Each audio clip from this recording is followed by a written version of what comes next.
This is a question for any of you out there who are an investor and own a rental property. And should landlords test their property every time a tenant moves out? Do you recommend that? Or, hey, let's just get the house clean, get the next tenant in there. That tenant seemed like a nice person. They probably didn't do meth. Let's keep going. That is the $1 million question. So I am a landlord and I have rentals, and I am a certified decontamination specialist, and they are clearly two different hats. Gotcha. I do test behind every one of my tenants. Okay. I have single family homes. Yes. So I'm doing a test. Yeah, I did 2 this year. I had 2 of my houses move out, but I like to keep them a long time. Right. Yes. So if I had a 16-plex of BYU students where they don't do drugs anyway. Of course. So it doesn't matter. but I go, you'd be testing a lot. Right. Right. So I'm going to leave that one hanging out there. As a landlord, we have a responsibility to do the right thing and provide safe houses for our tenants. Right. And you know this, everybody's got their different business model. Yes. There are slumlords. Right. There are not slumlords. Right. There are crappy real estate agents. There are great real estate agents. Right.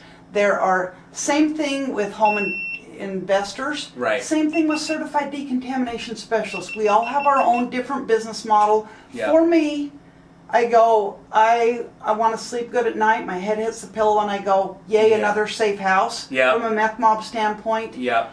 And from a landlord standpoint, I like to have nice properties so they take care of it. That's my business model. Right. No, I like it. But otherwise I go, yeah, you could go broke being a landlord. Yeah, especially if you had to remediate $10,000 in between each tenant. Well, if you think about this as a rental, if your kid has been on drugs and they've been living with you for 6 months, a year, Yeah. and they've been doing awesome, and they've been on the wagon and they've holding down their jobs, and you go, okay, I'm ready for you to be out of my house. Yeah. Pretend you're 18 again, right? Yeah. Are you going to go buy them a new house, or are you going to put them in a rental? Yeah, you're going to put them in a rental. Put them in a rental. Right. So it doesn't make landlords bad. They're just a little more vulnerable to duress. Right. And every drug user may not be in duress today, Right. but they will have it. Right. Because once it gets them by the throat, the duress starts. That's why you can't judge a house by how it looks. Yeah. Because you don't know where they're at Seriously. in that process. There's functioning meth users today out there in the world. Right. Okay, that makes sense. Let's chat about now. This might be more of a medical question. We talked about how COVID's affecting people differently. We talked about how the Utah air, one person's barely breathing and in the hospital, the next guy's jogging in it, right? What have you seen or know of as health challenges to, let's say, not infants, but grown-ups? You know, I've seen the news shows where they're interviewing a lady who, and it was not Utah, but it was a meth story that intrigued me. And you know, the problem was the previous tenant, she was a renter, had smoked meth, and obviously she's now living in this house and is suffering from something. I don't even remember the story very well. Uh-huh. What do you see the health challenges are for, like, adults that, you know, might have bought a home that had meth, or moving into a rental that has had contamination? I think you brought up a good analogy earlier, and I tell people this all the time. Think of it like a peanut allergy. Yeah. For most of us, we're going to be fine. For Right. some, it's deadly or dangerous. Got it. And I go, I don't even think twice about peanut butter in my house, because guess what? None of my 22 grandkids, none of my kids, we don't care. We eat Right, yeah. Costco pecans are a staple in my truck. I don't think twice about nuts. Right. But some people, it's life and death. Got it. And so Utah Health Department has a website where they've got some issues, and there's a laundry list of things they believe third-hand meth can contribute to. Mm-hmm. And I will tell you, I don't believe it affects us all differently. Got it. Some people that smoke their whole life never get cancer. Yeah. And then we know people that have lung cancer that have never smoked a day in their life. Right. So Right. put third-hand meth in that same category. Yeah. It's not going to treat us all the same. I have some real estate agents that go, I know when I'm in a meth house, my face will start itching, I start sneezing, I know it. Right. And maybe they do. Right. I don't. I judge every house I test. Yeah, And I'm like, yeah. oh, the nice ones that are beautiful. I'm like, no way, right? Because Right. that's my Anakin beliefs. Right. And Right. it comes back hot, and I'm like, are you kidding me? And then I go into Slumsville, And I think for sure, because those are my beliefs. Right. And then I come back from a nasty hoarder house and it's a no detect. I'm like, did I do something wrong?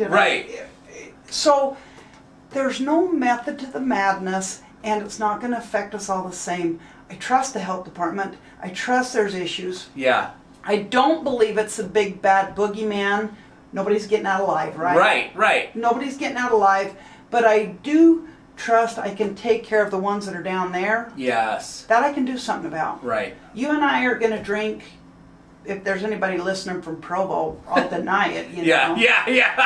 Not that there's been any coffee flowing in Provo, but I go, we're putting stuff in our bodies. For most of us, we're tough. Yeah. For most, they probably go, I don't particularly want to get COVID, but if I do, I'm going to get over it. Yeah. And for some, it'll take out. I trust that. I trust Meth is right there with the COVID. Got it. With the peanut allergies. Yep. Don't expect to walk into a house and go, yep, I know this one, I'm itching. Right. I just don't think it's Yeah.